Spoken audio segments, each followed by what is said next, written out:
Λοιπόν, επιστρέψαμε και έχουμε στην σύνδεση την Ηλέκτρα Μαρία Ζώη. Είναι φοιτήτρια του Αριστοτελείου Πανεπιστημίου Θεσσαλονίκης και είναι μέλος στο Διοικητικό Συμβούλιο του Συλλόγου των Οικότροφων των Φοιτητικών Εστιών της Θεσσαλονίκης.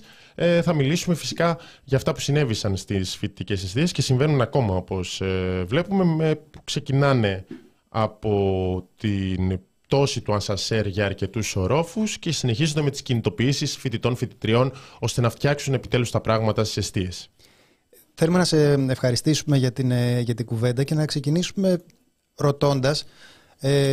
Καταρχάς ξεκινάμε από αυτή την ιστορία με το ασανσέρ και εμείς θα προτιμούσαμε να συζητούμε κάπως πιο φιλόδοξα για το τι ζητάτε, τι περιμένετε, αλλά είναι κάπως χαμηλά ο πύχης για όλους μας στις μέρες μας.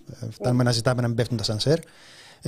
Θα θέλαμε να σε ρωτήσουμε πρώτον τι συνέβη και τι έγινε αφού συνέβη αυτό, γιατί έχει ενδιαφέρον και το ίδιο το γεγονός, το οποίο θα θέλαμε να το υπενθυμίσεις για αυτούς που μας παρακολουθούν, αλλά και μετά πώς αντιμετωπίστηκαν οι διαμαρτυρίες σας. Να σας ευχαριστήσω κι εγώ για την ευκαιρία αυτή, γιατί η αλήθεια είναι ότι έχουν ακουστεί πάρα πολλά διάφορα για το τι έχει γίνει με αυτό το ασανσέρ και πρέπει επιτέλους να δοθεί ένα τέλος στο τι έχει γίνει με αυτό το ρημάδι, το ασανσέρ. Αυτό το ασανσέρ, το οποίο το βράδυ της προηγούμενης Δευτέρας έπεφτε για 5 συνεχόμενους ορόφους, έπεφτε από τον 8ο και σταμάτησε κάπου ανάμεσα στον 3ο και στον 4ο, και χρειάστηκε μισή ώρα για να ανοίξει πυροσβεστική αυτό το ασανσέρ, για να δούμε αν ήταν άνθρωπος μέσα, γιατί αν ήταν άνθρωπος δεν ξέρουμε σε τι κατάσταση θα ήταν. Αυτό έγινε. Να ρωτήσω κάτι. Θυμάμαι, διαβάσαμε ότι ακούστηκε κρότος όταν σταμάτησε, οπότε δεν κατέβηκε ομαλά όπως γίνεται με τα ασανσέρ που είναι καινούργια και έχουν συντηρηθεί. Δεν κατέβηκε αργά. Έπεσε. Όχι. Θα πει ότι αν ήταν κάποιος μέσα θα είχε τουλάχιστον τραυματιστεί πάρα πολύ σοβαρά. Σωστά. Ακριβώς, έπεφτε με ταχύτητα, δηλαδή οι φοιτητές νομίζαμε ότι γκρεμίζεται το κτίριο. Φανταστείτε τώρα ένα ασανσέρ να πέφτει για 5 συνεχόμενους ορόφους. Έπεσαν κάποια κομμάτια του κάτω στο ισόγειο, δηλαδή είχε και καπνούς. Ζήσαμε δηλαδή ένα οριακά σκηνικό αποκάλυψης μέσα στην εστία, χωρίς ακριβώς να ξέρουμε αν είναι άνθρωπος μέσα και αν, όπως είπατε, το λιγότερο έχει τραυματιστεί. Το περισσότερο, και αυτό που πέρασε από το μυαλό όλων μας, είναι ότι θα θρηνήσουμε θύματα μέσα στο ίδιο μας το σπίτι εκείνο το βράδυ. Και αυτό που έγινε από εκεί και πέρα είναι ότι προσπαθήσαμε να κάνουμε μια κινητοποίηση, να βρούμε ποιος είναι ο υπεύθυνος μέσα σε όλο αυτό, γιατί δεν είχαμε πάρει καμία απολύτως απάντηση ούτε από τη διεύθυνση των εστιών, ούτε από τον εργολάβο που είναι υπεύθυνος για αυτά τα ασανσέρ, ούτε από κανέναν, και πήγαμε στον πρίτανη του Πανεπιστημίου, ο οποίος ο ρόλος του είναι να το διοικεί αυτό το πανεπιστήμιο, θεωρητικά. Από ό,τι φάνηκε ο ρόλος του όμως είναι να καλεί τα ΜΑΤ και την αντιτρομοκρατική να μας ανοίξουν το κεφάλι. Να πω κάτι. Θεωρητικά ο πρίτανης θα μπορούσε να είναι στο πλευρό σας σε αυτό ως ένα μέτωπο ενάντια στα ασανσέρ που πέφτουν, έτσι δεν είναι? Δηλαδή θεωρητικά θα έπρεπε, αντί να τα βάζει με αυτούς που καταγγέλουν, να συμμετέχει και εκείνος στην άσκηση πίεσης προκειμένου να μην έχετε κτίρια που γκρεμίζονται, έτσι δεν είναι? Θα ήταν παράλογο αυτό. Μπορεί δηλαδή τώρα να φαίνεται περίεργο γιατί αντιμετωπίσατε ακριβώς το αντίθετο, αλλά λέω ότι θα ήταν πάρα πολύ λογικό να ήταν ένας άνθρωπος ο οποίος στέκεται στο πλευρό σας και ανησυχεί για το ότι οι φοιτητές στο πανεπιστήμιο του θα μπορούσαν να έχουν τραυματιστεί ή σκοτωθεί. Ναι, η κοινή λογική θα μπορούσε να πει αυτό το πράγμα, όμως επειδή ο πρίτανης αυτή τη στιγμή είναι διορισμένος και είναι στη θέση που βρίσκεται από την κυβέρνηση, ωραία, οπότε από ό,τι φαίνεται ο ρόλος του δεν είναι απλά να διοικεί το πανεπιστήμιο με την έννοια του να προστατεύει εμάς, γιατί αλλιώς δεν θα καλούσε και να επιχειρήσουν να μας ανοίξουν το κεφάλι. Δηλαδή. Διορισμένος είναι σχήμα λόγου, φαντάζομαι. Δεν έχω χάσει τόσα επεισόδια σε σχέση με τις διαδικασίες στο πανεπιστήμιο. Ότι είναι... ανήκει, ας πούμε, στην Νέα Δημοκρατία. Αυτό λέμε. Ναι. Εντάξει. Το Facebook, το άμα θέλετε ψάξετε, το πιο εύκολο από όλα. Ωραία. Ναι. Γι' αυτό που και εμείς αυτό είπαμε, δηλαδή, το ότι δεν είναι δυνατόν για τους ίδιους σας τους φοιτητές να γυρνάτε και να μας λέτε ότι δεν έχω μερίδιο ευθύνης. Μας είπαν μάλιστα και για δολιοφθορά για τα ασανσέρ. Να το ξέρετε ότι έχει υποθεί αυτό, ότι φταίμε εμείς για την κατάρτιση των ασανσέρ. Από ποιον έχει υποθεί αυτό, Από τον εργολάβο και από το διευθυντή των εστίων. Πότε σας το είπε, όταν πήγατε να... Το επόμενο πρωί. Το επόμενο πρωί που έπεσε το ασανσέρ. Σας είπε ότι κάποιος το έχει χαλάσει, ότι εσείς το έχετε κάνει αυτό ή ότι κάποιος το έχει κάνει? Μίλησε για δολιοφθορά, το ότι δεν προσέχουμε εμείς τα ασανσέρ. Φαντάζομαι ότι είναι συνέχεια του επιχειρήματος ότι είναι απολύτως ελεγμένο, όπως είχε βγάλει την σχετική ανακοίνωση του Ενεβιδήμ, και σου λέει, αφού εμείς έχουμε και επιστοποίηση και ελέγχεται και έχουμε το ISO μέχρι το 2026, δεν μπορεί να συμβαίνει κάτι άλλο. Και φαντάζομαι επίσης ότι είναι και πριν την ανακοίνωση της TUV Austria, που είπε ότι δεν έχει πιστοποιητικό 2 χρόνια το συγκεκριμένο ασανσέρ. Να επιμείνουμε λίγο σε αυτό. Δηλαδή θα κινηθούν ποινικά προκειμένου να βρουν ποιος προσπαθεί να σκοτώσει τους συμφοιτητές του? Γιατί δεν ξέρω τώρα, επειδή λέγονται και κάπως ανάλαφρα όλα αυτά, σαν να μην καταλαβαίνουν τι λένε, αλλά αν αυτό το παίρναμε της μετρητής, αυτό θα συζητάγαμε, ότι υπάρχει κάποιος μανιακός δολοφόνος που χρησιμοποιεί το ασανσέρ ως όπλο στο πανεπιστήμιό σας. Οπότε θα έπρεπε να κινηθούν αντίστοιχα, είτε ο εργολάβος είτε το πανεπιστήμιο, να φυλακίσει το φωνιά που χρησιμοποιεί το ασανσέρ για να σκοτώσει οι φοιτητές. Εντάξει τώρα. Ναι, εντάξει, ακριβώς επειδή έχουν βγει και έχουν πει πάρα πολλά, τα οποία είναι το λιγότερο προκλητικά αυτή τη στιγμή, έτσι. Όταν βγαίνει ο πραγματογνώμονας, ο οποίος βγήκε και είπε ότι αν ήταν άνθρωπος μέσα στο ασανσέρ δεν θα είχε πάθει τίποτα, ότι τα ασανσέρ μας είναι απόλυτα ασφαλή και λειτουργούν πλήρως, ότι ελέγχονται κάθε 15 μέρες.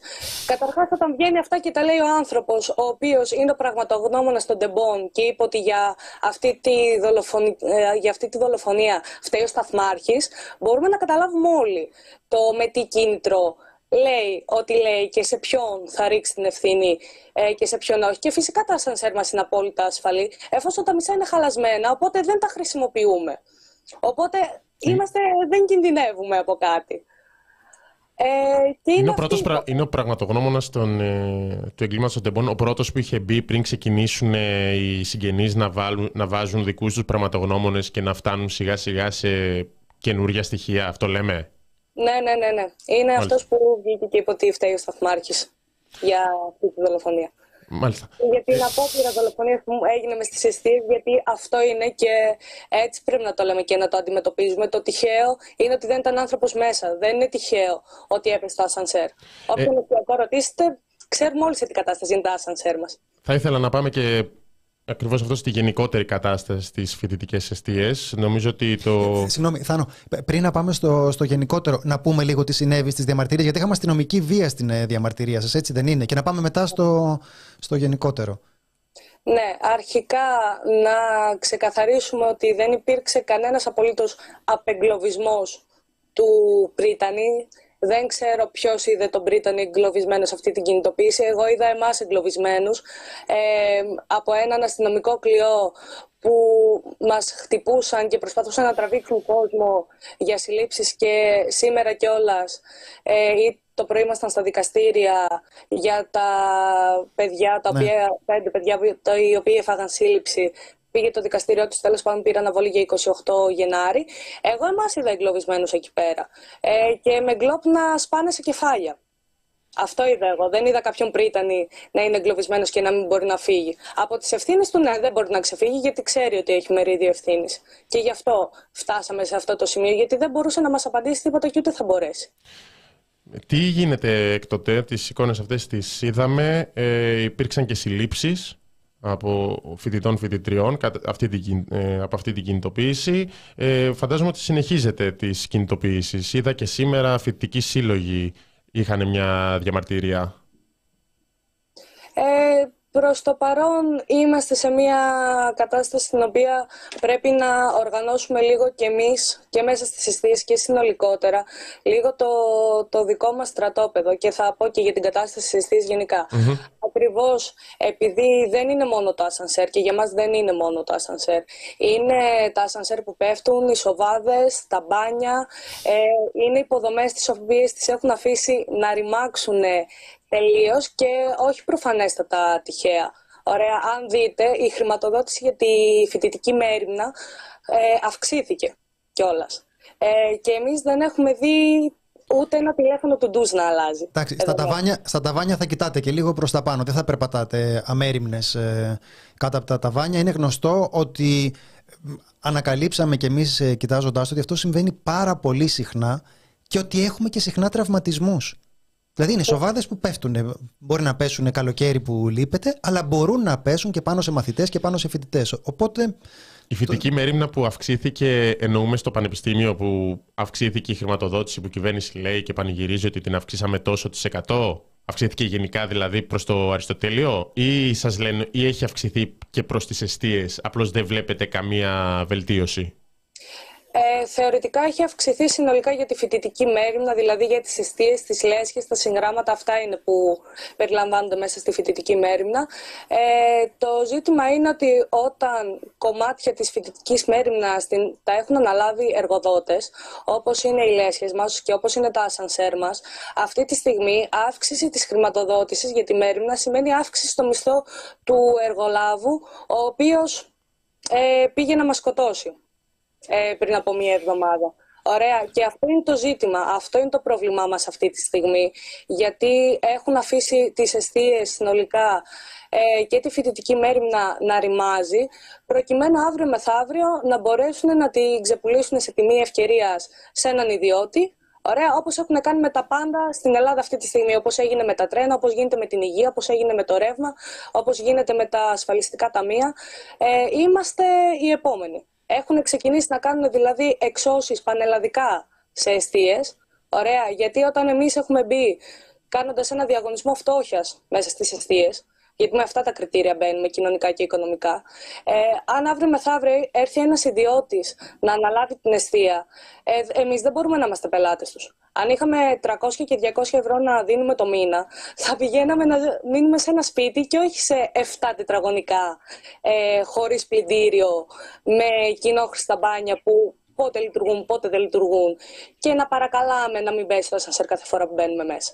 Η κατάσταση είναι αυτή που μας περιγράφετε τώρα, ότι είναι κοινόχρηστα μπάνια που πότε λειτουργούν και πότε δεν λειτουργούν. Αυτό είναι κυριολεκτικό, σωστά? Ναι. 100%. Υπάρχουν προγραμματισμένες κινητοποιήσεις και υπάρχει ένα διατυπωμένο πλαίσιο ετοιμάτων που αφορά είτε το συγκεκριμένο συμβάν και την αναζήτηση των ευθυνών, είτε και το γενικότερο πρόβλημα των υποδομών στο Πανεπιστήμιο? Κοιτάξτε να δείτε, αυτή τη στιγμή θέλουμε να ξεκινήσει ένας αγώνας για την υπεράσπιση της φοιτητικής μέριμνας, διότι είναι αυτό ακριβώς που λέει και η ίδια η λέξη, είναι μέριμνα, το ότι η ίδια η κοινωνία έχει μεριμνήσει για αυτήν. Δηλαδή εμείς, οι γονείς μας, οι παππούδες μας, οποιοδήποτε δουλεύει, κάθε μήνα του παρακρατείται ένα ποσό για φορολογία, και αυτά τα λεφτά πάνε στην τσέπη ενός εργολάβου για να έρθει να μας σκοτώσει αύριο μεθαύριο, και να βάλουμε ως ένα πρώτο αίτημα όχι στην ιδιωτικοποίηση, και ότι την μπλοκάρουμε στην πράξη την ιδιωτικοποίηση, διότι είναι κλοπή. Κλέβουν αυτή τη στιγμή κάτι το οποίο είναι φτιαγμένο από δικά μας λεφτά, ωραία, και έρχονται μετά να μας ζητήσουν για λεφτά για αυτό το πράγμα. Δηλαδή τα νίκια στις εστίες αυτό είναι. Μας ζητάνε να ξαναπληρώσουμε κάτι το οποίο έχουμε πληρώσει. Ένα αυτό βασικό. Ένα δεύτερο, να μην υπάρξει καμία απολύτως συγκάλυψη αυτού του εγκλήματος, γιατί έγκλημα είναι. Όταν ξέρεις ότι θα συμβεί κάτι και το αφήνεις να συμβεί, δεν είναι ένα ατυχές γεγονός. Είναι προμελετημένο. Συμφωνώ. Ναι, γιατί βγαίνουν και λένε και υπάρχει απίστευτη παραπληροφόρηση από τη μία, και γι' αυτό σας ευχαριστούμε κιόλας που μας δίνετε και την ευκαιρία να ακουστεί και η δικιά μας η φωνή, έτσι, για το τι όντως συμβαίνει μέσα στις φοιτητικές εστίες. Και ένα τρίτο για το ποιος είναι πραγματικά ο ένοχος όλης αυτής της υπόθεσης. Ωραία, ένοχος αυτή τη στιγμή είναι ο Πρίτανης στο Απιθύτα, γιατί ακριβώς η δουλειά του είναι να διοικεί ένα πανεπιστήμιο. Εμείς είμαστε οι φοιτητές του, θεωρητικά. Το να μας κάνει 2 απόπειρες δολοφονίας μέσα σε μία εβδομάδα δεν είναι και πάρα πολύ προωθητικό για μια διοίκηση. Κάποιος θα έλεγε ότι δεν κάνει και πολύ καλά τη δουλειά του, ή κάποιος άλλος θα έλεγε ότι κάνει πάρα πολύ καλά τη δουλειά του και ότι η δουλειά του είναι ακριβώς αυτή τη στιγμή. Γιατί έχει ψηφιστεί και ένα νομοσχέδιο.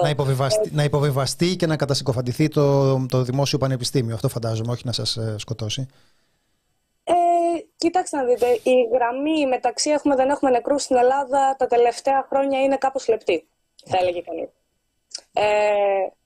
Και είναι αυτό το ότι είχαν γνώση. Είχαν πλήρη γνώση για το τι συμβαίνει εδώ μέσα, ασχέτως το ότι βγαίνουν και λένε ότι δεν ήξεραν.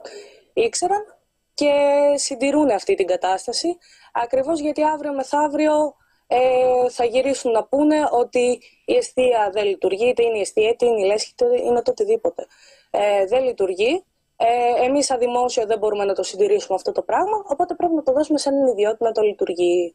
Το οποίο αναιρεί οποιαδήποτε έννοια μέριμνας και δημόσιας δωρεάν εκπαίδευσης. Διόδια στο ασανσέρ προτείνουν εδώ πέρα στο chat με ένα μικρό εισιτήριο για το ασανσέρ. Νομίζω ότι θα γινόταν πολύ καλά η δουλειά. Θάνο, ήθελες κάτι να ρωτήσεις? Όχι, αν να έχεις ένα τελευταίο σχόλιο για τη συνολική κατάσταση, αλλιώς να σε αποδεσμεύσουμε. Ναι, ένα τελευταίο πράγμα να πω ότι ως φοιτητικό κίνημα αφήσαμε έναν αγώνα το Μάρτι, τον οποίο δεν τον έχουμε τελειώσει ακόμα, και από εκεί πρέπει να πιάσουμε το νήμα, γιατί αν ξεπουληθεί η φοιτητική μέριμνα, αν ιδιωτικοποιηθεί,